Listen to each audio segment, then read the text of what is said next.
Photoshop 2023 যারা আমরা ব্যবহার করি তাদের রিসেন্ট ফাইল অনেকে আমরা ডিলিট করতে পারি না। তো আজকে আমি আপনাদেরকে দেখাবো কিভাবে আপনারা এই রিসেন্ট ফাইলগুলো ডিলিট করতে পারবেন।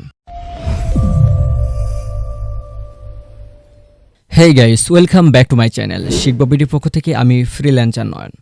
আজকে মূলত যে বিষয় নিয়ে কথা বলবো তা হলো ফটোশপ 2023 যারা আমরা ব্যবহার করি তাদের রিসেন্ট ফাইল অনেকে আমরা ডিলিট করতে পারি না। অর্থাৎ আমরা যখন ফটোশপ ব্যবহার করি অথবা আমাদের যে কাঙ্ক্ষিত ডিজাইন রয়েছে এই ডিজাইন যখন আমরা কমপ্লিট হয়ে যায় তারপরে দেখা যায় যে ফটোশপে একটা রিসেন্ট ফাইল হয়ে থাকে, যেটা আপনি ক্লিক করলেও সেখান থেকে যে কাঙ্ক্ষিত যে ডিজাইনটা আপনি করেছেন সেটিতে প্রবেশ করতে পারবেন, অথবা আপনার প্রবেশের প্রয়োজন না হলেও দেখবেন যে এখানে কিন্তু রিসেন্ট ফাইলগুলো রয়েছে। অর্থাৎ আমি যে ডিজাইনগুলো এখানে করছি অলরেডি কিন্তু এই ডিজাইনগুলো এখানে শো করতেছে। অনেকে এটা নিয়ে অনেক সমস্যায় পড়ি, কারণ আমার এতগুলো বিরক্তকর, এতগুলো কোনো প্রয়োজন নেই। এখানে জাস্ট যেগুলো প্রয়োজন সেগুলোই আমি রাখবো, অথবা চাইলে একটাও রাখবো না।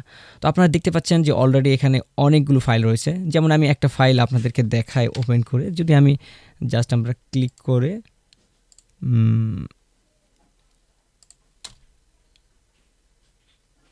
ওকে, এই ফাইলটা যদি আমরা এডিট করলাম, সাপোজ ধরেন যেটা আমরা এডিট করেছি, হ্যাঁ।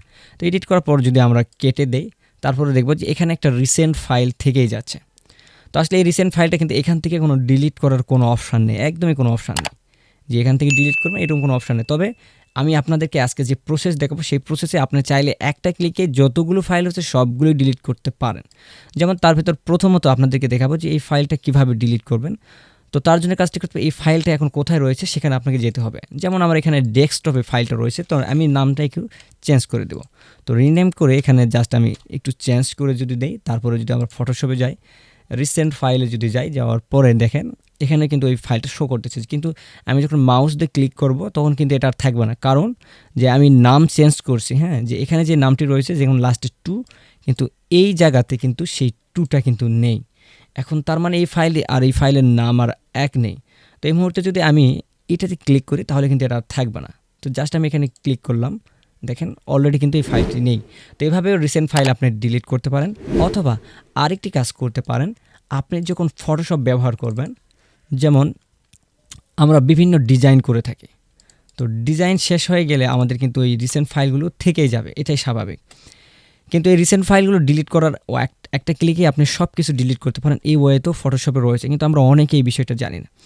তো যখন আপনি ফটোশপটা ওপেন করবেন, ব্যবহার করা শেষ হয়ে গেলে, তো আপনার ডিজাইন করা শেষ হয়ে গেলে তারপরে আপনি এখানে প্রবেশ করবেন, করার পরে যে এখানে ফাইল রয়েছে, তো ফাইলে আসার পর আমরা দেখব যে এখানে ওপেন রিসেন্ট নামে একটি অপশান রয়েছে। এটা মূলত ফটোশপ 2023তেই রয়েছে।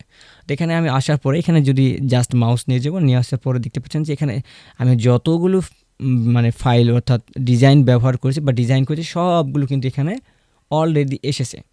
তো এগুলো আমি একটাও রাখবো না, এখান থেকে 0 থেকে 19 পর্যন্ত রয়েছে, এটা আমি একটাও রাখবো না। তো তার জন্য জাস্ট যে কাজটি করতে হবে, এখানে সবার নিচে আসবেন, আসার পরে দেখবেন যে ক্লিয়ার রিসেন্ট ফাইল লিস্ট। যদি এখানে আমি ক্লিক করি তাহলে কি হবে, আমাদের এখানে যতগুলো ফাইল রয়েছে এগুলো কিন্তু একটাও থাকবে না। তো দেখুন আমরা ফাইলে গেলাম, ফাইলে যাওয়ার পরে রিসেন্ট ফাইলে আসার পরে এখানে আমরা আসলাম, ওপেন রিসেন্টে আসার পরে এখানে clear recent file list, just একটা ক্লিক। তো একটা ক্লিক করার সাথে সঙ্গে সঙ্গে এখানে কিন্তু আর একটাও থাকবে না। তো আমরা অনেকেই এই বিষয়টা জানি না যে ফটোশপ রিসেন্ট ফাইল কীভাবে ডিলিট করতে হয়, আর এটা আসলে বিরক্তকর, কারণ আমার যেগুলো ডিজাইন প্রয়োজন সেগুলো কিন্তু আমি ডিজাইন নিব, এক্সেস বা আদারওয়াইজ কোনো এখানে আমার কোনো ডিজাইনের প্রয়োজন নেই। তো এই হলো ফটোশপ রিসেন্ট ফাইল ডিলিট করার পদ্ধতি। যদি ভিডিওটি ভালো লেগে থাকে তাহলে অবশ্যই লাইক, কমেন্ট, শেয়ার করতে ভুলবেন না। দেখা হবে নতুন কোনো টিউটোরিয়ালে নতুন কোনো সময়। সে পর্যন্ত ভালো থাকুন, সুস্থ থাকুন, আল্লাহ হাফেজ।